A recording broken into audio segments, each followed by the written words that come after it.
আসসালামু আলাইকুম রহমতুল্লাহ। প্রিয় দর্শক, সবাই কেমন আছেন? আশা করছি সবাই ভালো আছেন।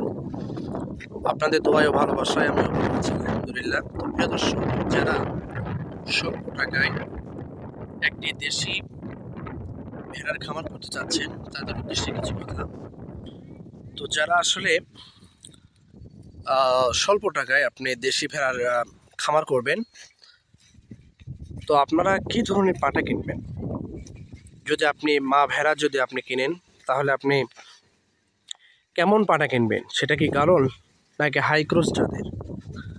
তো এখানে সতর্ক বিষয় হচ্ছে যে আপনি যদি একটা মা ভেড়া কিনেন, তাহলে সেই মা ভেড়া ধরেন একবার দুইবার বা তিনবার যদি আপনার বাচ্চা দিয়ে থাকে, তাহলে তাকে কিন্তু হাই ক্রস দিয়ে বা একটা গারল দিয়ে আপনি ক্রস করানো যাবে, যদি সেটা সাইজে বড় হয়, দেখতে বড় হয়।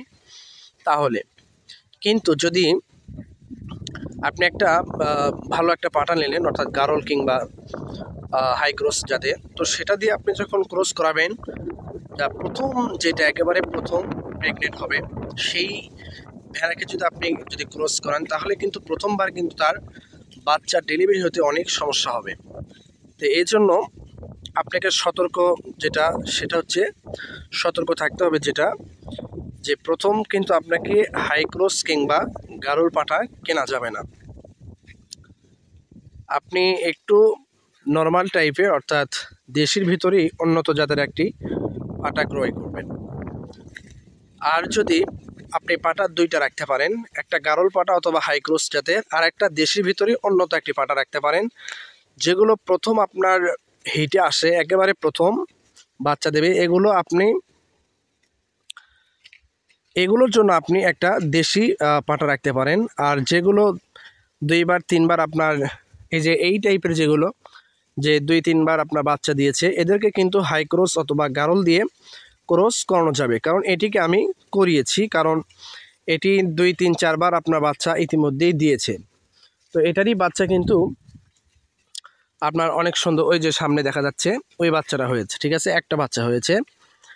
তো এই জন্য আপনাকে মাথায় রাখতে হবে যে আপনি প্রথম যেগুলো হিটে আসবে, এগুলোকে কখনোই কিন্তু আপনি গারল কিংবা আপনার হাই ক্রস জাতের পাঠা দিয়ে কখনো ক্রস করানো যাবে না।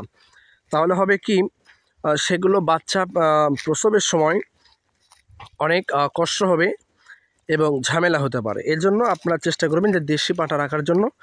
আর যেগুলো দুইবার তিনবার আপনার বাচ্চা দিয়েছে, এগুলোর জন্য আপনি হাই ক্রস অথবা গারুল পাঠা রাখতে পারেন। তাহলে ওগুলোকে আপনার যদি ক্রস করান, তাহলে কোনো সমস্যা হবে না।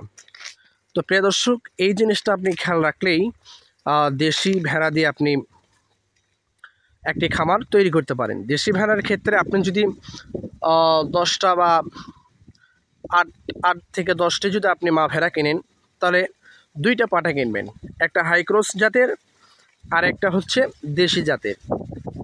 এই দুই জাতের আপনি যদি পাঠা কিনেন, তাহলে যেগুলো নতুন প্রেগনেন্ট, নতুন যেগুলো হিট আসবে, এগুলোকে আপনি দেশি পাঠা দিয়ে আপনি ক্রস করাবেন।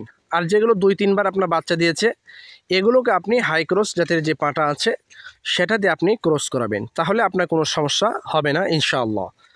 এভাবে আস্তে আস্তে একটা সময় গিয়ে যখন আপনার বাচ্চারা সবগুলো ভালো হবে, তখন কিন্তু আপনি হাই ক্রস অথবা গারল দিয়েই আপনি ক্রস করাতে পারবেন। তো এগুলো বিষয়ে আপনি মাথা রাখলে আশা করা যায় ইনশাআল্লাহ আপনি স্বল্প টাকায় একটা বড় খামার, দেশি ভেড়ার খামার করতে পারবেন, আশা করছি ইনশাআল্লাহ।